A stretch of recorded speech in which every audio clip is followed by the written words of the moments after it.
آپ کے گھر میں پتہ ہے لیڈر کون ہے؟ جو شکایتی الفاظ استعمال نہیں کرتے، جو کہتے ہیں کہ اللہ بہتر کرے گا، وہ لیڈر ہے۔ یہ لیڈرشپ کی تعریف ہے۔ جو گھبراتا ہے تو صرف اور صرف اللہ تعالیٰ کے سامنے گھبراتا ہے۔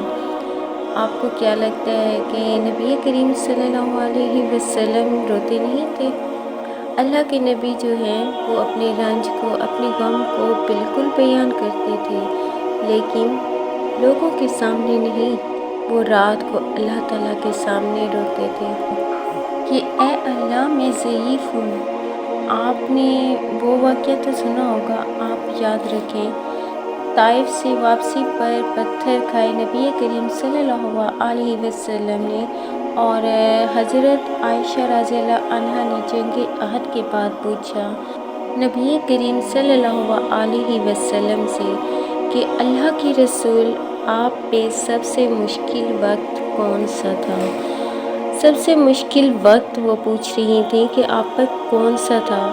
کافی بار جا کر پوچھا حضرت عائشہ صدیقہ رضی اللہ عنہا نے، تو حضرت عائشہ سوچ رہی تھی کہ آپ صلی اللہ علیہ وسلم جواب دیں گے، کیونکہ جسمانی چوٹیں آپ نے جنگ احد میں کھائی تھیں۔ تو حضرت عائشہ رضی اللہ عنہا کا خیال یہی تھا کہ یہ جواب دیں گے کہ جنگ احد۔ حضرت حمزہ شہید ہو گئے تھے اس میں۔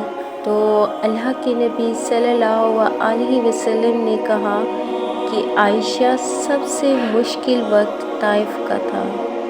عائشہ، سب سے مشکل وقت طائف کا تھا، کیونکہ میری اپنی قوم نے مجھے پتھر مارے تھے۔ اس سے بڑا نفسیاتی عذاب نہیں ہوتا کہ اپنے بچے پتھر مار رہے تھے، اور مطلب کہ گالیاں بک رہے تھے۔ نبی کریم صلی اللہ علیہ وسلم نے کہا اس سے بڑا میرے لیے امتحان کوئی نہیں تھا۔ تو وہ کیا تھا کہ اللہ کے نبی صلی اللہ علیہ وسلم ایک درخت کے نیچے بیٹھے۔ وہ درخت ابھی بھی موجود ہے، یہاں تک کہ اس پورے علاقے میں وہ درخت سب سے ہرا بھرا ہے۔ یہ برکات ہے، یہ برکات ہے ہمارے پیارے نبی کریم صلی اللہ علیہ وسلم کی۔ پورے علاقے میں نے دیکھا ہوا ہے، طائف میں وہ درخت ابھی بھی موجود ہے۔ نبی کریم صلی اللہ علیہ وسلم تشریف فرما ہوئے، اور روتے روتے ان کی دعا سننے والی ہے۔ جو انہوں نے دعا مانگی وہ پوری دعا میں کوٹ نہیں کر سکتی، کیونکہ بہت لمبی ہے۔ اس کے چند الفاظ آپ کو بیان کرتی ہوں کہ اے اللہ، میں اپنی کمزوری کس سے بیان کروں؟ اے اللہ، میں اپنی کمزوری کس سے بیان کروں؟ تیرے سوا کس سے کروں میں ان لوگوں کے آگے جو ہے وہ بے بس کر دیا ہے۔ ان لوگوں نے مجھے، یہ الفاظ ہیں اس دعا کے، اور میرے دشمن مجھ پر حاوی ہو رہے ہیں، تو اللہ تعالیٰ میں کس سے شکایت کروں؟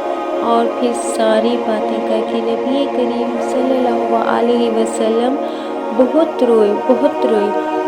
سارا کچھ بیان کیا اللہ تعالیٰ کے آگے کہ میں بے بس ہو رہا ہوں، مجھے لوگ تنگ کر رہے ہیں۔